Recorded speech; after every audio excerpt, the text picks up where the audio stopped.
आज साथियों एक विशेष अपडेट जो है, खासकर हमारे जो साथी टेट पास नहीं है, या ये कह लीजिए जो हमारे साथी 2011 के पूर्व नियुक्त हैं।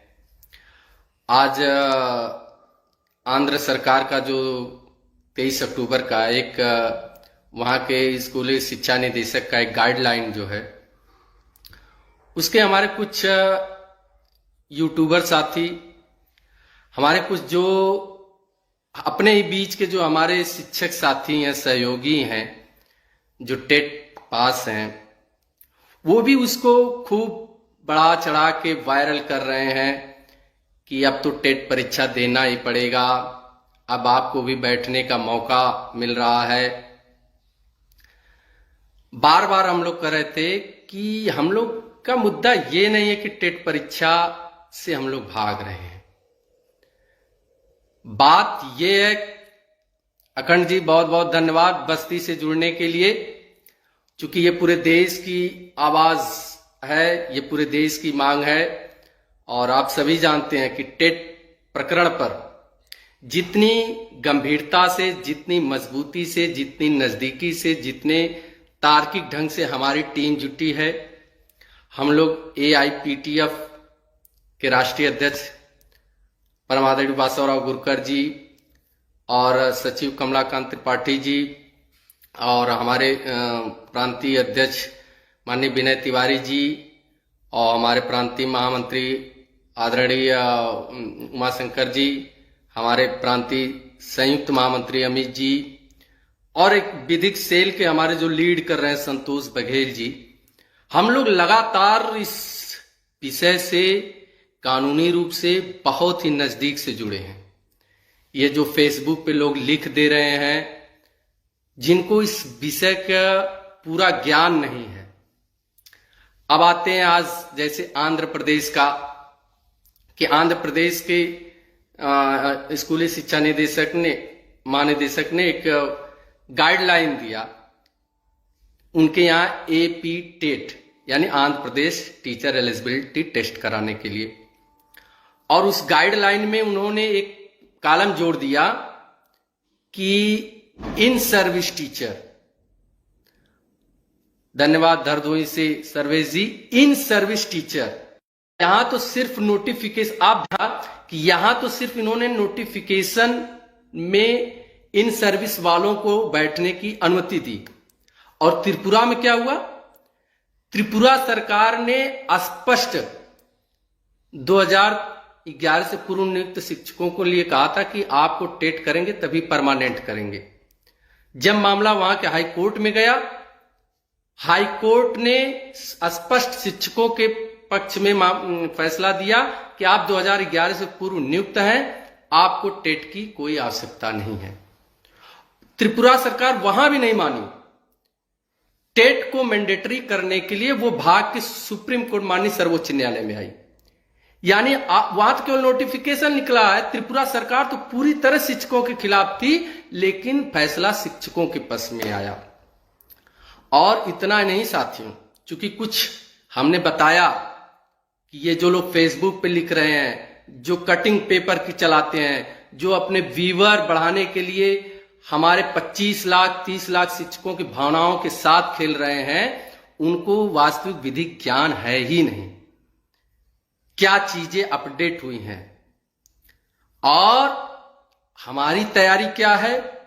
पहले दिन से हमारी टीम कह रही है, जिस दिन ओपन कोर्ट में हमारे पक्ष को सुना जाएगा, उसी दिन निर्णय आपके पक्ष में आना 100% है।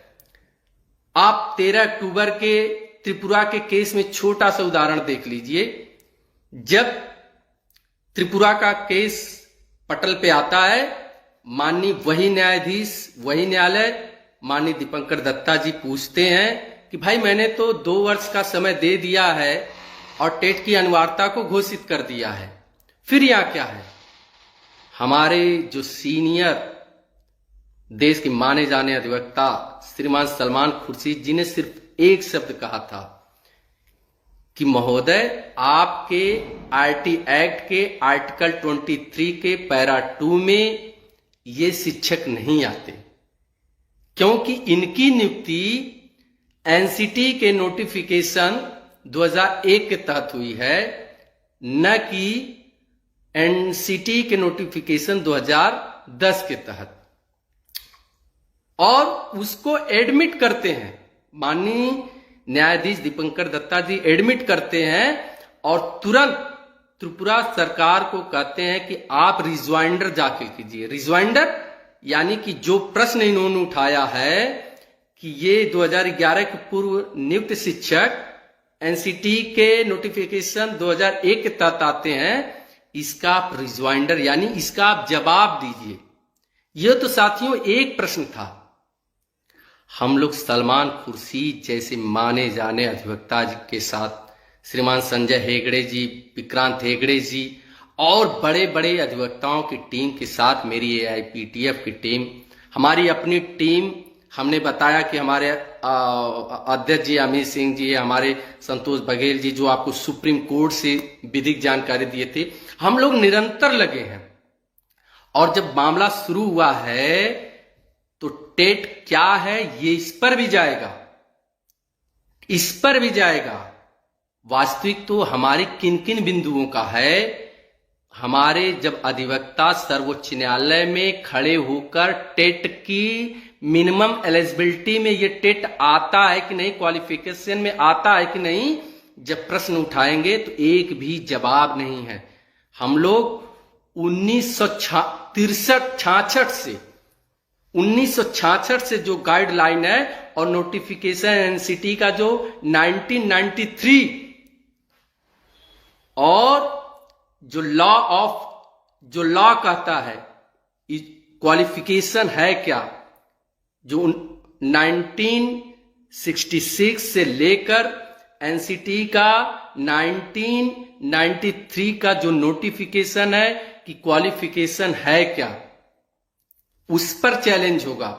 जो मिनिमम एलिजिबिलिटी 23 की पैरा 1 पे जो मिनिमम क्वालिफिकेशन की बात है उसमें टेट नहीं आता है, ये जान लीजिए।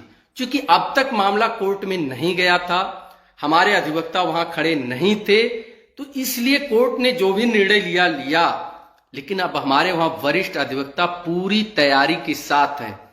हम आप सभी जानते हैं क्वालिफिकेशन क्या है, एक सामान्य सी बात है। गांव में भी हम लोग बात करते हैं आपकी क्वालिफिकेशन क्या है, कोई कहता है मैं हाई स्कूल हूं, कोई मैट्रिक है, कोई स्नातक है, कोई इंजीनियरिंग है, कोई मेडिकल है। ये क्वालिफिकेशन की डिग्री कौन देता है? हाई स्कूल, इंटर, ये वहां की बोर्ड देती है।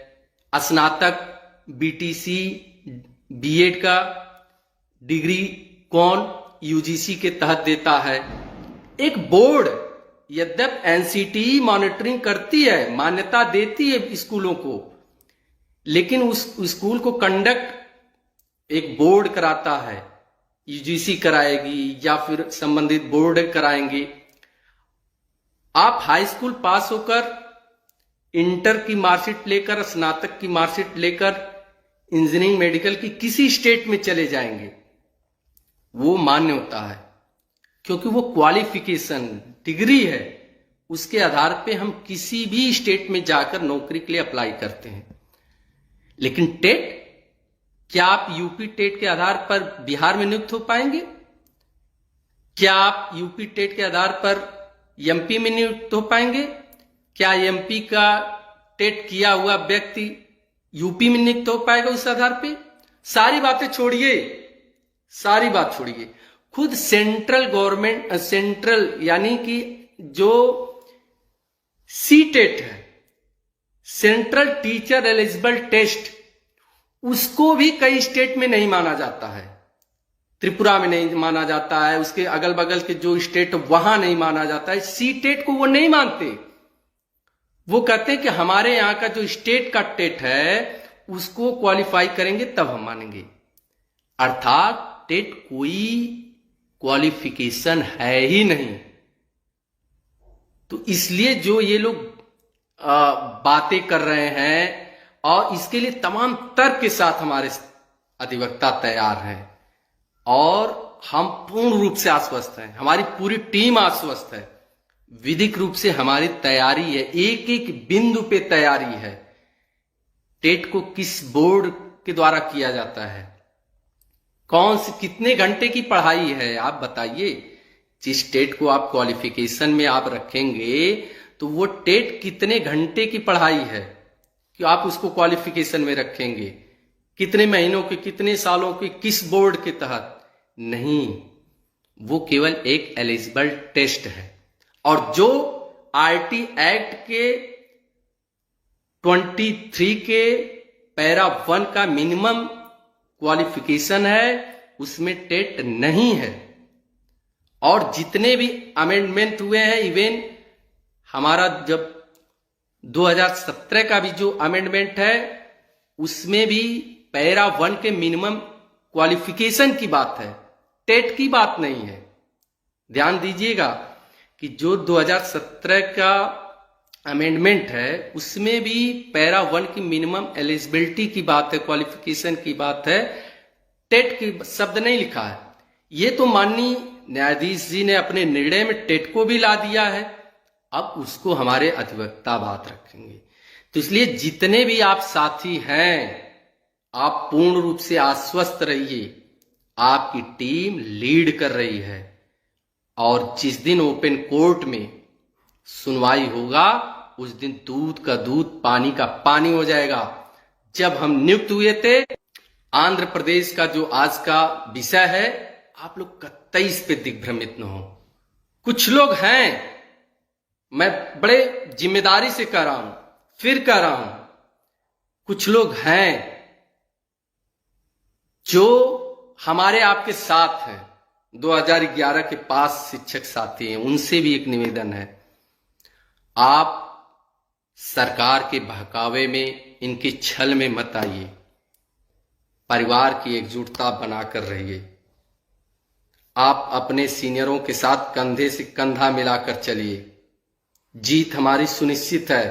ये सिर्फ एक मुद्दा नहीं है, हमारे आपके अस्तित्व को समाप्त करने के लिए बार बार सरकारें षड्यंत्र करती रहेंगी। अगर हम आप बटेंगे तो कटेंगे, इसलिए आप लोग निश्चिंत रहिए। और साथ ही एक बात और साथियों, लोकतंत्र में सबसे बड़ी ताकत संख्या होती है। आपको, हमको अपनी संख्या बल को दिखाना है।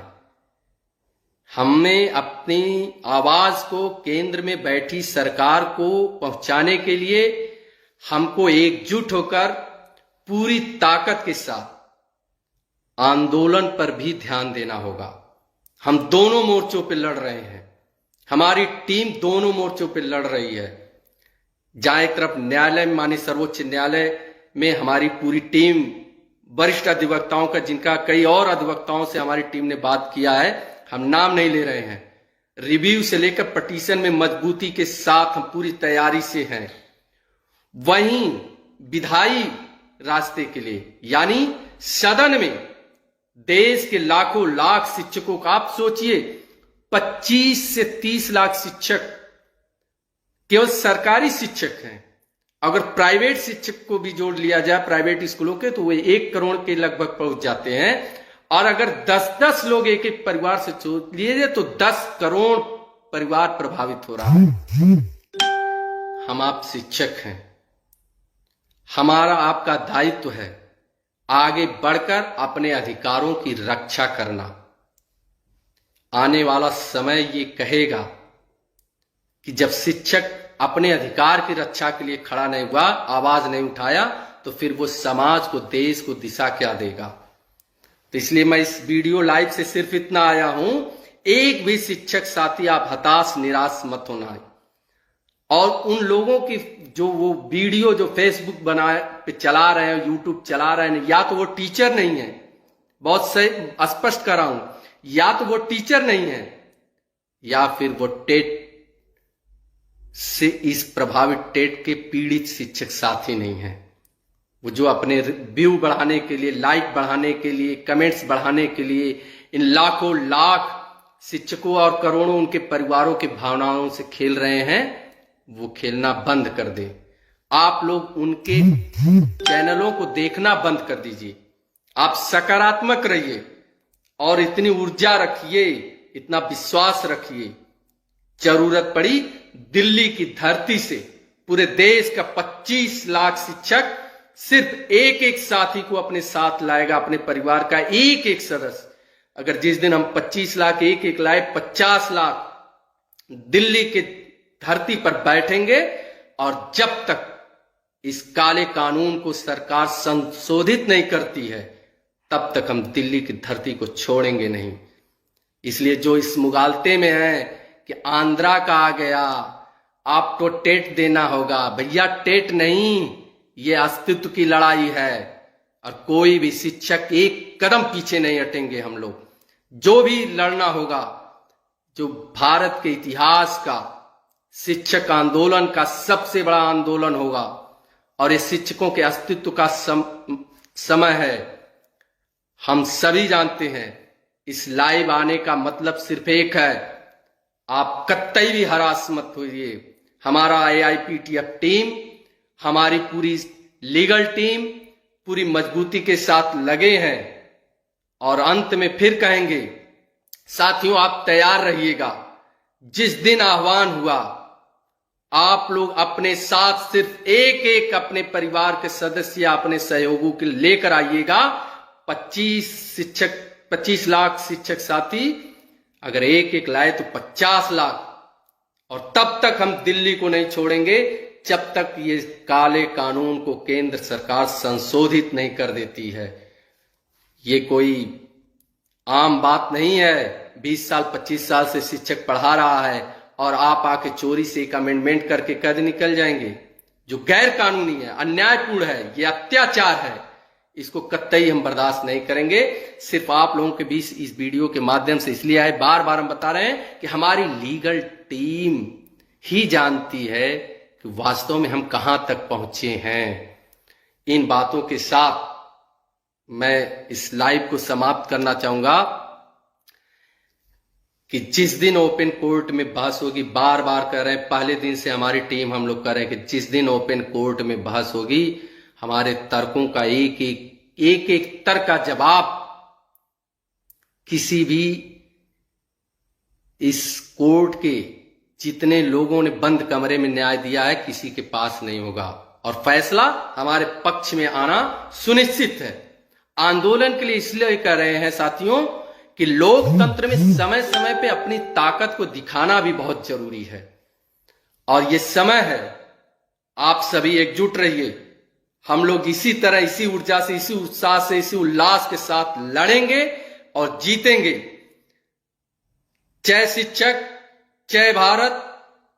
आप सभी का लाइव जुड़ने के लिए बहुत बहुत धन्यवाद। पुनः आप हताश मत होइए, निराश मत होइए, संयमित रहिए, संगठित रहिए, एकजुट रहिए और लड़ेंगे, जीतेंगे।